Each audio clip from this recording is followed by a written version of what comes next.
Okay, so we're going to be talking now about dilutions, formulations and calculation of doses.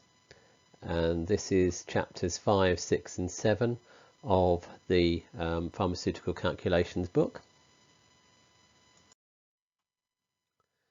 And what we'll cover in this section is talking about what dilutions are, what they actually are, and how we use formulae and formulations.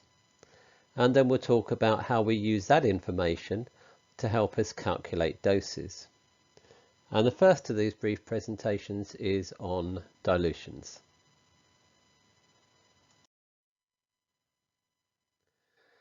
So why do you need to know about this information?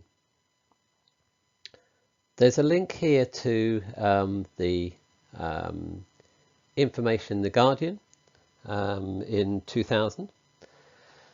But basically what happened was a pre-registration student made up a medicine from a formula which had been requested by a consultant paediatrician.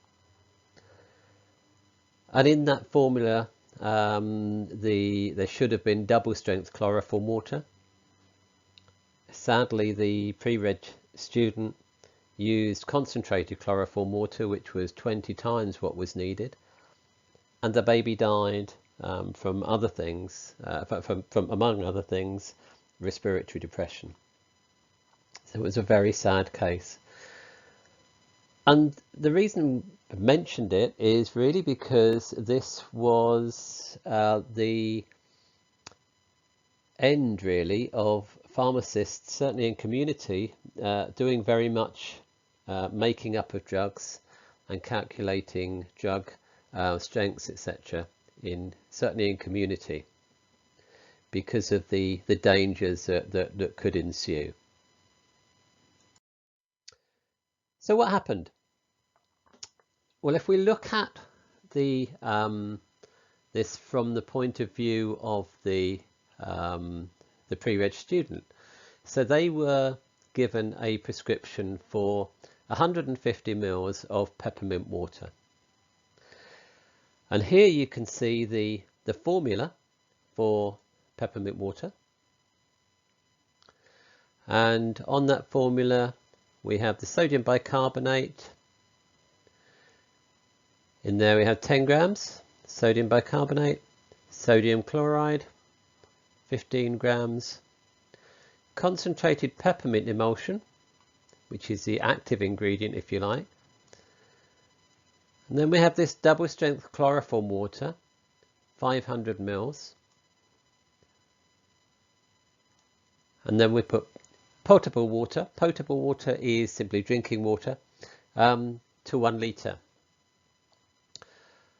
Now, this is the standard formula that would be used, and it's called a standard formula because from it you can assess when you need less. You can simply change the quantities to make the right amount. So it's just like a recipe, where if you were making a cake for 100 people, you would want to use 10 times the amount you'd use for 10 people.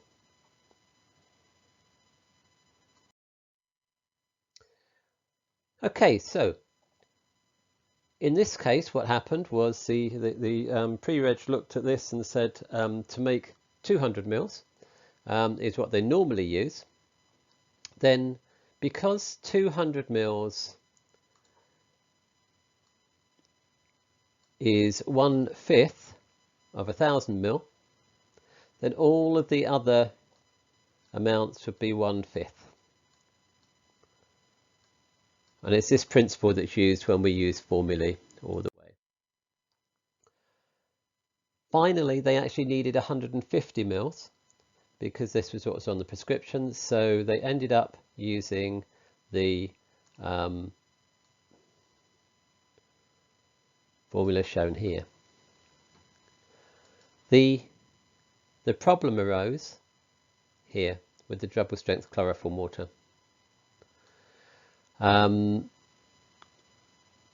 Unfortunately, the chloroform water used to come in something called a concentrated water. There were a number of concentrated waters, but chloroform was used in a large number. And chloroform itself is quite toxic, and it was always should have been diluted 1 in 40 to make single strength chloroform water. Peppermint water used double strength chloroform water, so that meant it would have been diluted 1 in 20. Unfortunately, and very, very sadly for the baby and for everyone concerned, then they used 75 mils of the concentrated chloroform water, which, as I say, proved fatal with the baby. And this is why we need you to be confident with using formula. So that's the end of the first part, and I'd like you to have a look at those formulae. Be comfortable with the use of formulae.